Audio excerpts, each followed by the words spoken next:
Hi, this is Jim Yester of the Association, and you're listening to Saturday Morning Jukebox with Jon and Rick. Dig it.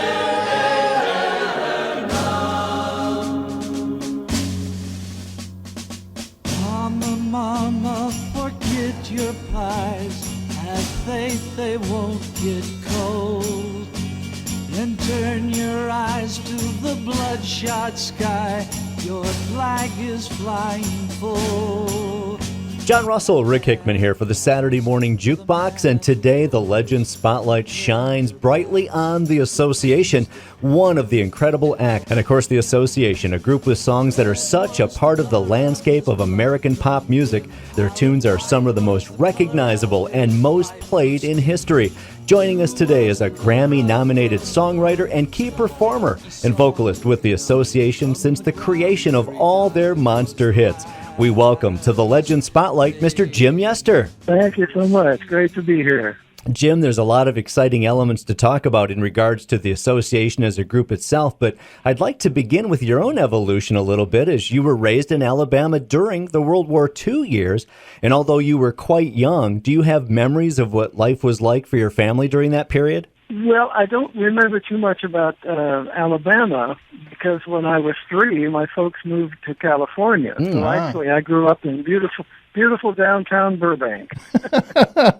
I do remember what that was like during the war years, and I remember my folks, having food rations, food stamps and that kind of thing, and gas rationing, and listening to the elections on the radio, the Truman Dewey thing. I remember all of that. The musical leanings as you were a young man, what were you listening to? Well, I listened to a lot of stuff. My dad was a professional musician. He was a piano player and accordion. He had an accordion academy, and he played in different bands around L.A. and had a radio program from a nightclub out in the valley on Ventura Boulevard. And, wow!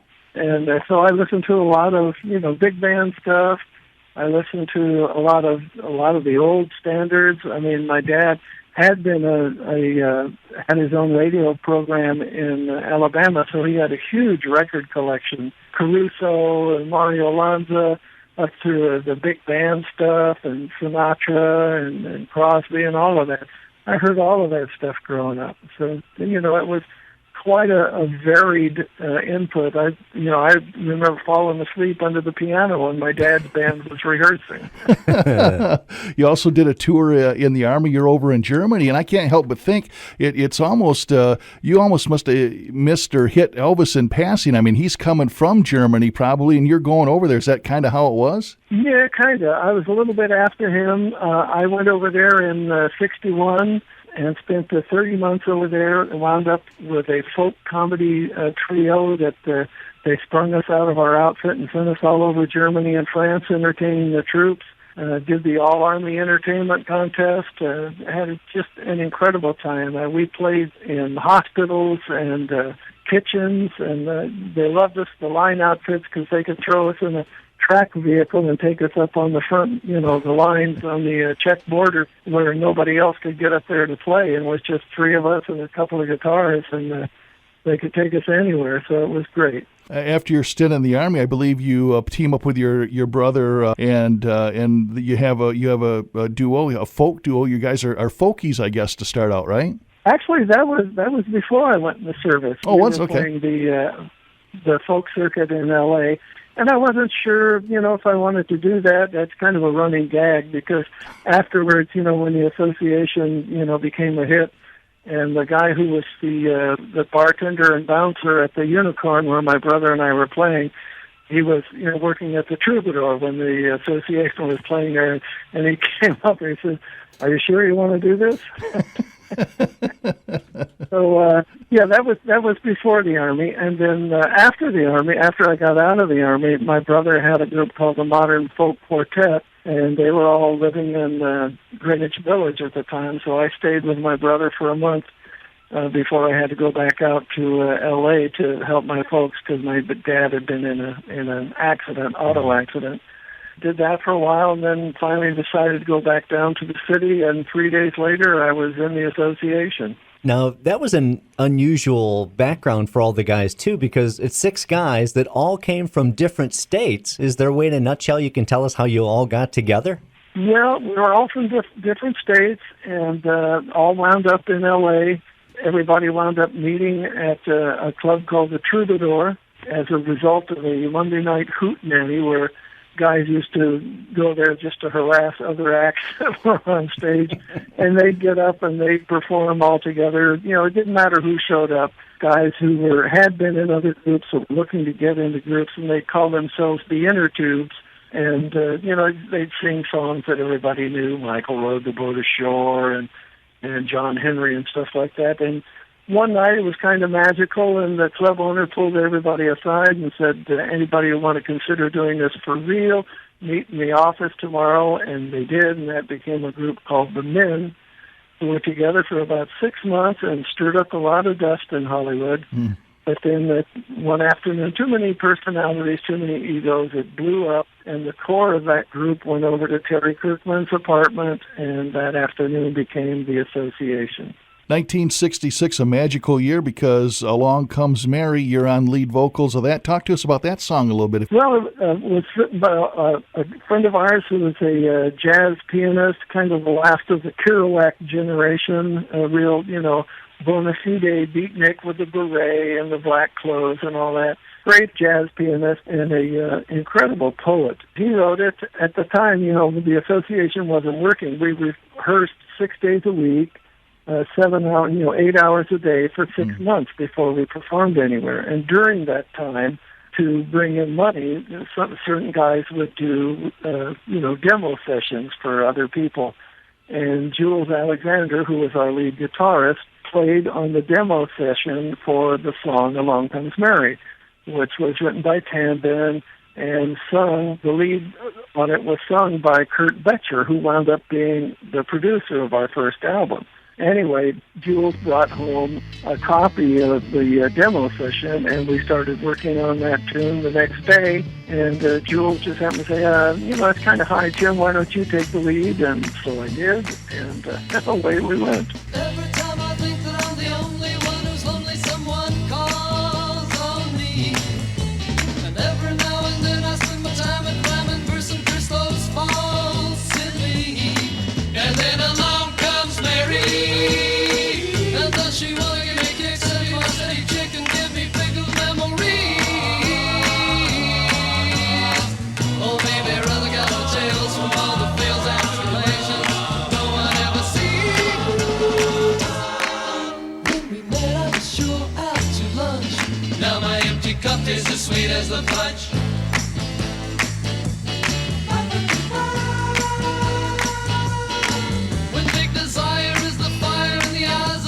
Sickness is the games they play. And when the masquerade is played, the neighbor folks make jokes at who is most to blame today. And then along comes Mary. And does she want to set him free and let him see reality from where she got a name? And will they struggle much when told that such a tender touch of hers will make them not the same?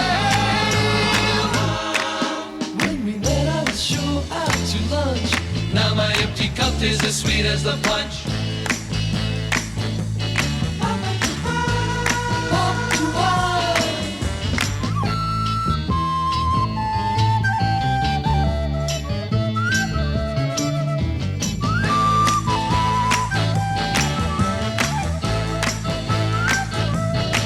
And when the morning of the mornings past, the gas and flaccid kids are flung across the stars. The psychodramas and the traumas gone, the songs are endless, sung and hung upon the scars. And then along comes Mary. And does she want to see the stains, the dead remains of all the pain she left the night before? Oh, will their waiting eyes reflect the lies and make them realize the virgin find for sight no more? When we met, I was sure out to lunch. Now my empty cup tastes as sweet as the punch. Sweet as the punch. Sweet as the punch. Sweet as the punch. Sweet we did it for about a year before we recorded it. So, we had a pretty good lock on it. And on Along Comes Mary, some of the most difficult lead vocals ever because of the patter of the song. It's not the kind of song that a lot of people sing along with, of course, until the chorus line. Yeah.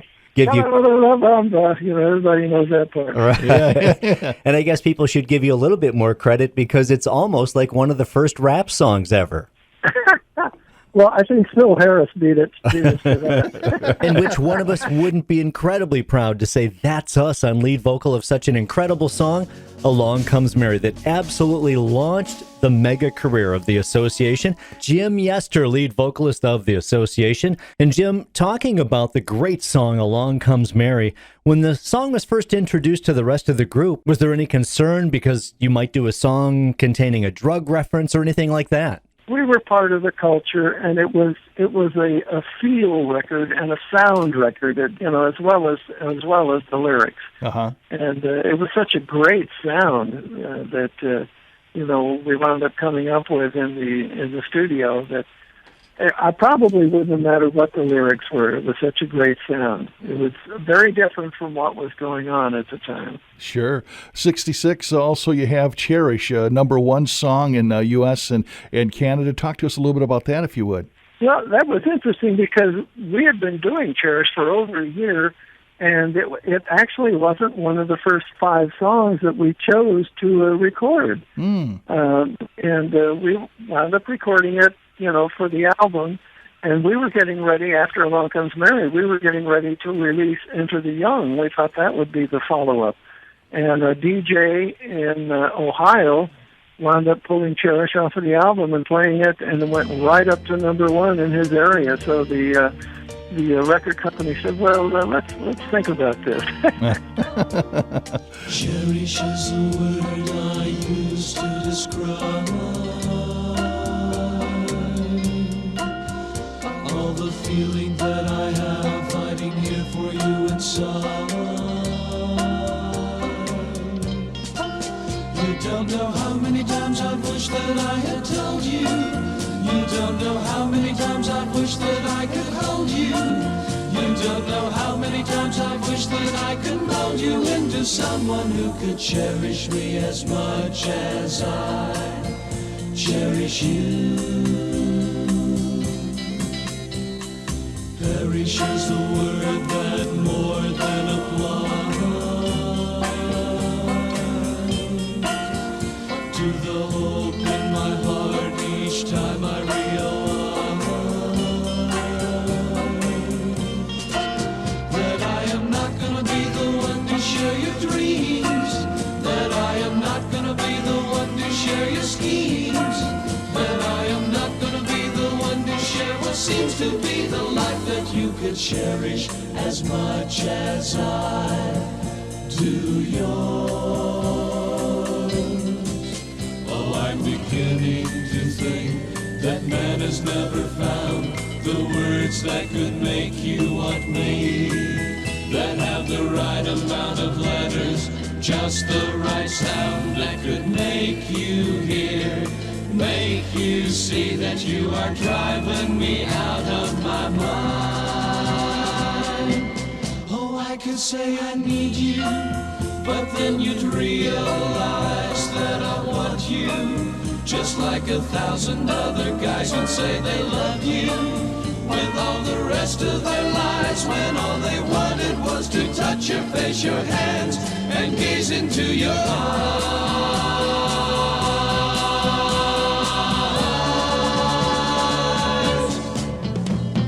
Cherish is the word I use to describe all the feeling that I have hiding here for you inside. You don't know how many times I wish that I had told you. You don't know how many times I wish that I could hold you. You don't know how many times I wish that I could mold you into someone who could cherish me as much as I cherish you. And I do cherish cherish you, and I do cherish you.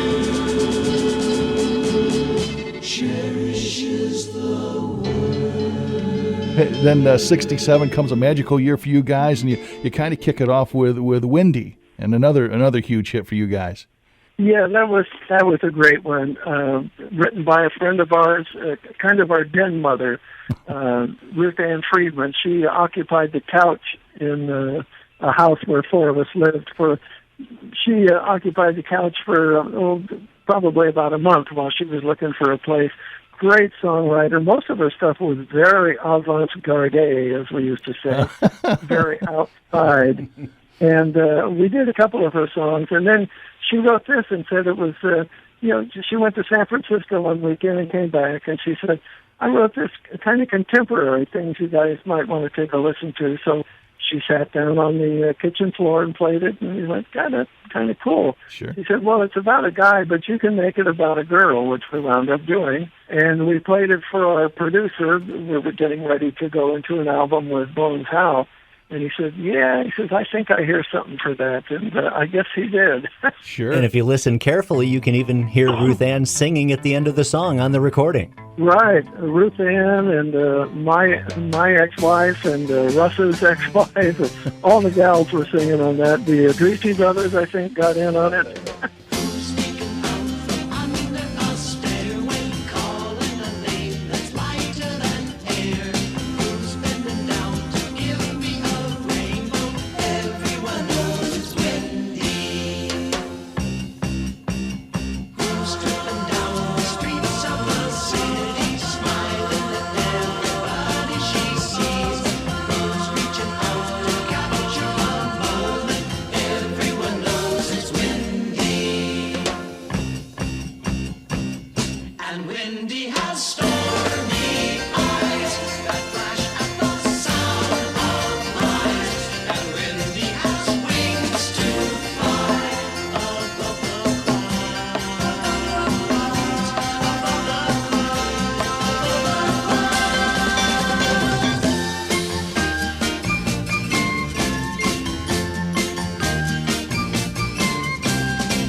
Speaking of the Adrisi brothers, they pen a song, Never My Love, which is a huge song for you, one of the most played songs in pop history, and certainly you guys put your magical vocals to it and keeps you riding that crest in 1967, doesn't it? That was such an incredible song. As soon as we finished the recording, the instrument track, all the ladies that were at the studio said, oh, it's so romantic, it makes me want to swoon. Clark Burroughs, he was our vocal arranger for that album, and he did such an incredible job. You know, he was the high tenor and the high-lows, and he did all the vocal arranging for that album, with the exception of the Latin Requiem parts for Requiem for the Masses, which my brother had done for a previous recording of it that we did. You ask me if there'll come a time when I grow tired of you. Never my love, never my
say you fear I'll change my mind, I won't require you.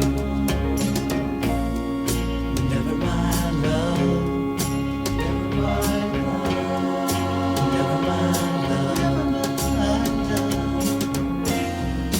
How can you think love will end when I've asked you to spend your whole life with me?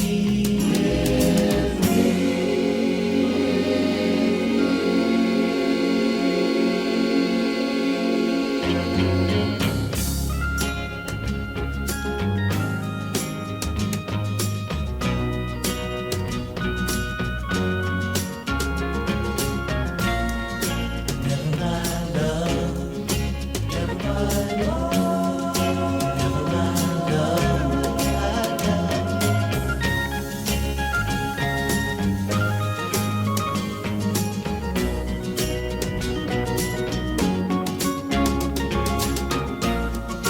Never mind, love. Never mind, never mind, love. Never mind, love. Never mind, love.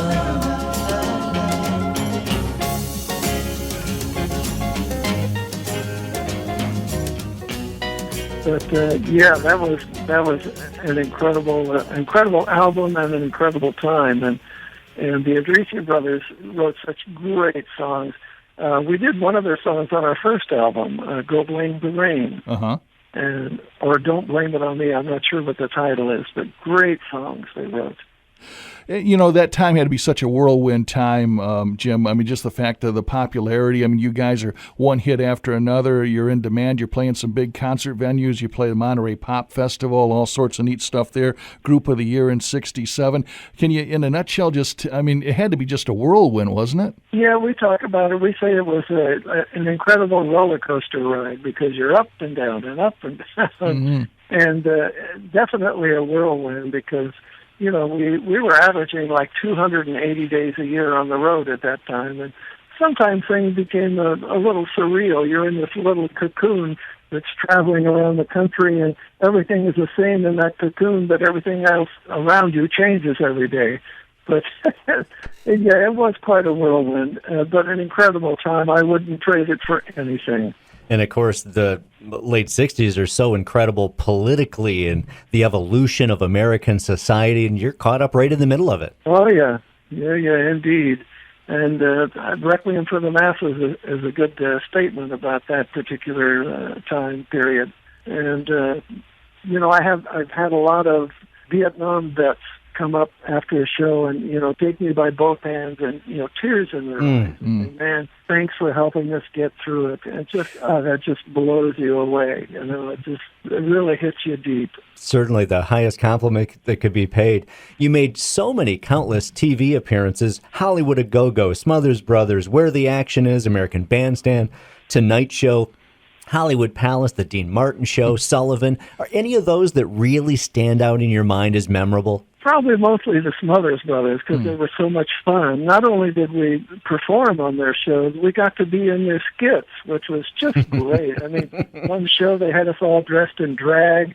Another show we were all, you know, some of us, one guy would be a fireman, another guy a farmer. It's like we were the guys that did YMCA, the Village People. Great fun. They were so much fun, and that was such a great show. But yeah, we did 52 major television shows in about 2.5 years. It was unreal.